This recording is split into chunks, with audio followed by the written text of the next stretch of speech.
Illinois is about to face a constitutional reckoning that could cost taxpayers hundreds of millions of dollars. And the state's leadership? They're pretending it doesn't exist. Last month, a federal judge ruled that Cook County's property tax foreclosure system is unconstitutional, stripping homeowners of their equity in violation of the Fifth and Eighth Amendments. But here's what makes this situation truly unprecedented. Illinois is the only state in America still running this system. Every other state has reformed, and yet Springfield refuses to act. Let me show you exactly how Illinois became the last state in the nation still legally stealing homes from its own residents, and why the families being destroyed are almost entirely elderly homeowners who've lived in their houses for generations. Hit subscribe to FinEco Insider for real housing market analysis. No hype, just data. Let's get into it. On December 8, 2025, U.S. District Judge Matthew Kennelly issued a ruling that should have sent shockwaves through Illinois government.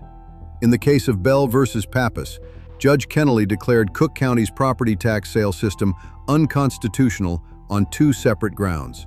It violates the Fifth Amendment's takings clause and the Eighth Amendment's prohibition against excessive fines. Let me put this into perspective. This isn't some minor procedural issue. A federal judge just told Illinois that its entire system for collecting delinquent property taxes is illegal, and the class action represents approximately 2,500 homeowners with potential claims averaging $60,000 each. But here's what makes this situation truly shocking. This ruling came 2.5 years after the U.S. Supreme Court unanimously, that's 9-0, ruled in Tyler versus Hennepin County that governments cannot keep surplus equity from tax foreclosures. Chief Justice Roberts wrote the opinion himself. And I quote, "A taxpayer who loses her $40,000 house to the state to fulfill a $15,000 tax debt has made a far greater contribution to the public fisc than she owed. The taxpayer must render unto Caesar what is Caesar's, but no more." That was May 2023. Since then, all 13 other states with similar systems have reformed their laws.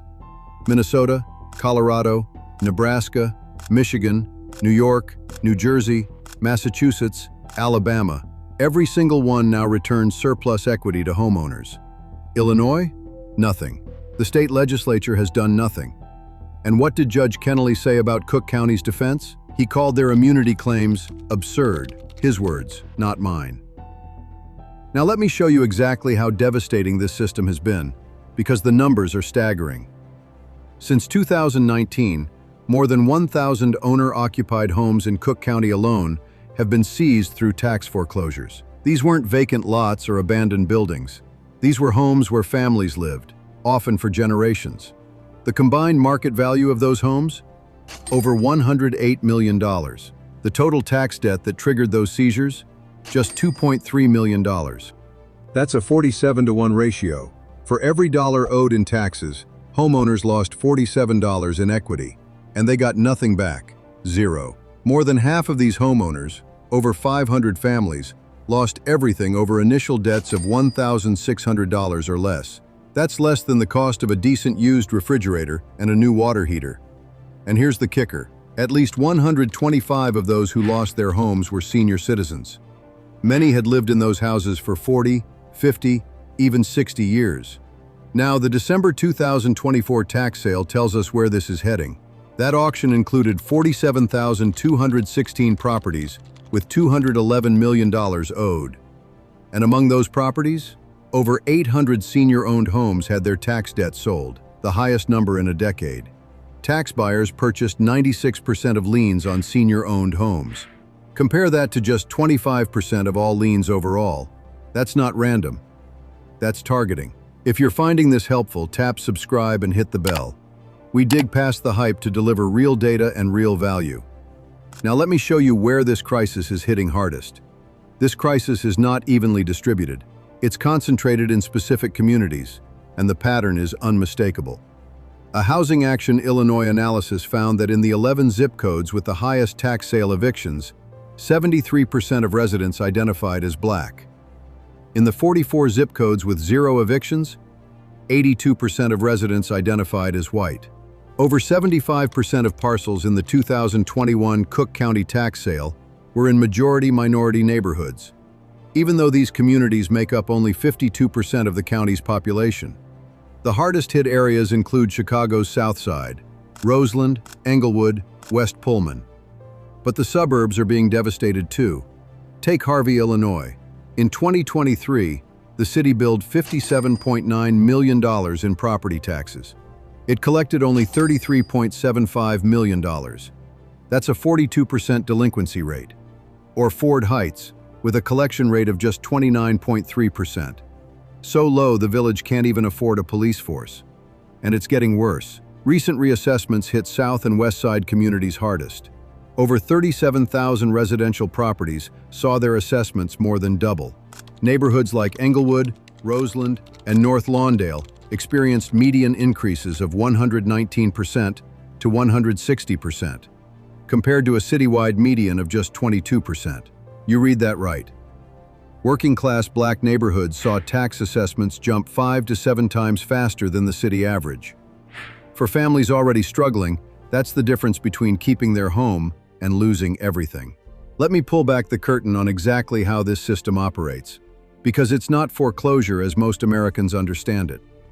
When a homeowner falls 13 or more months behind on property taxes, the county doesn't foreclose directly. Instead, it sells the tax debt to private investors at auction. These investors are called tax buyers. Tax buyers bid on the interest rate they'll accept, starting at 18% per 6 months and bidding down. The lowest bidder wins.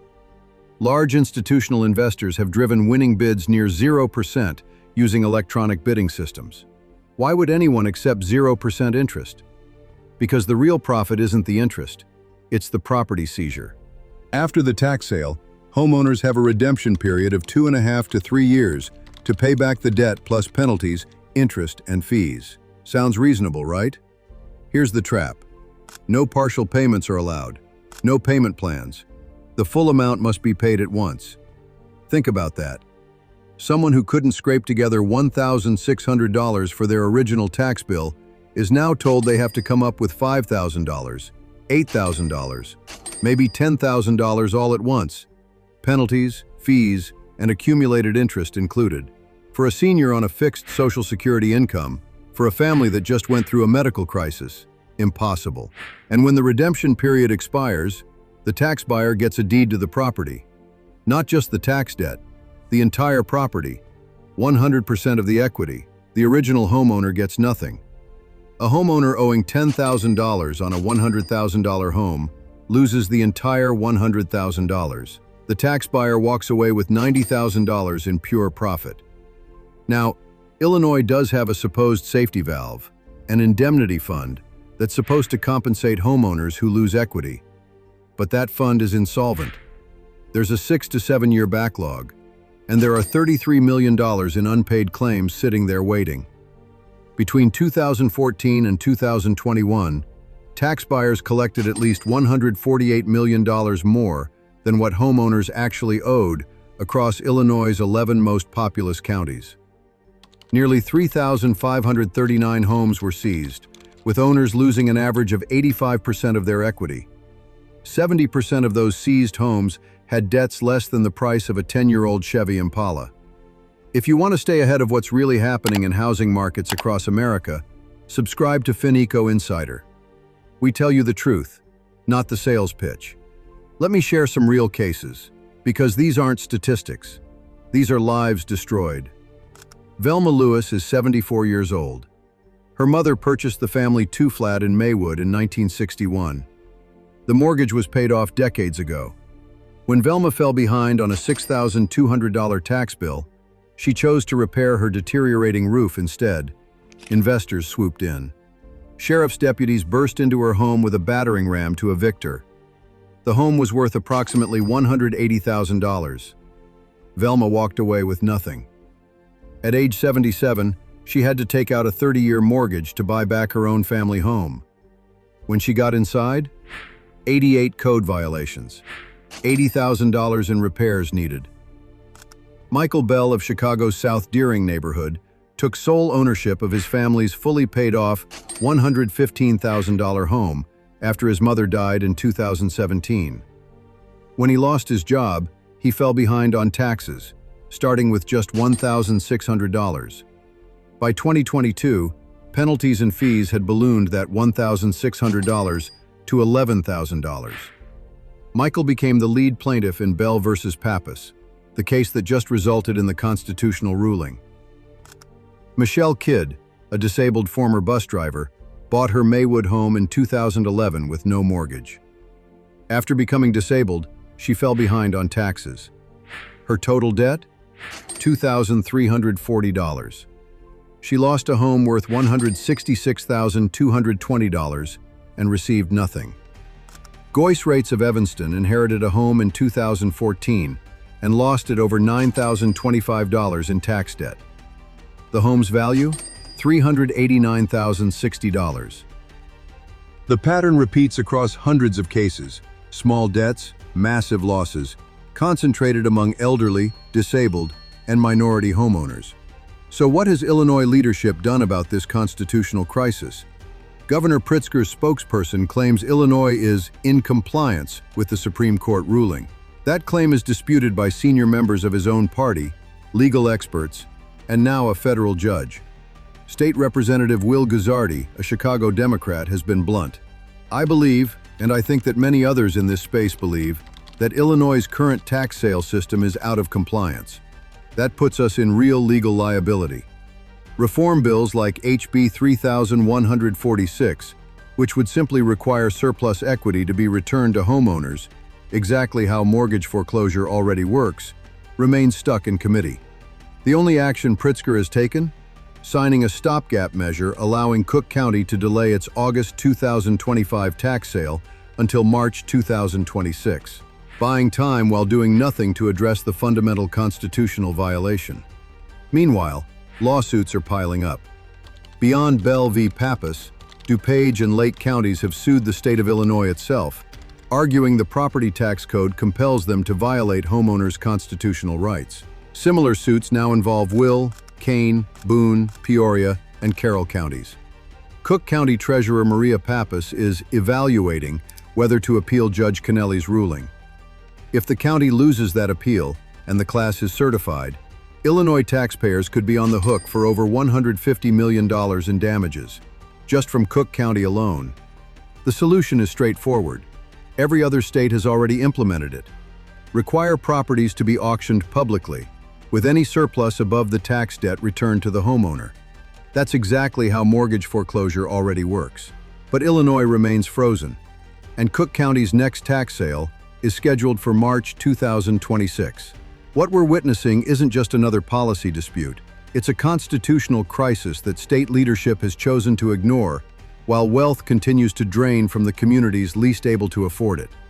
Here are the three key takeaways. 1. Illinois is the only state still operating a property tax foreclosure system that a federal judge has ruled unconstitutional. 2.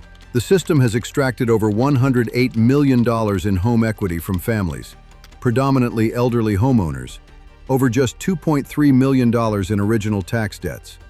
3. Every month Springfield fails to act, more families enter a system designed to strip them of everything they own.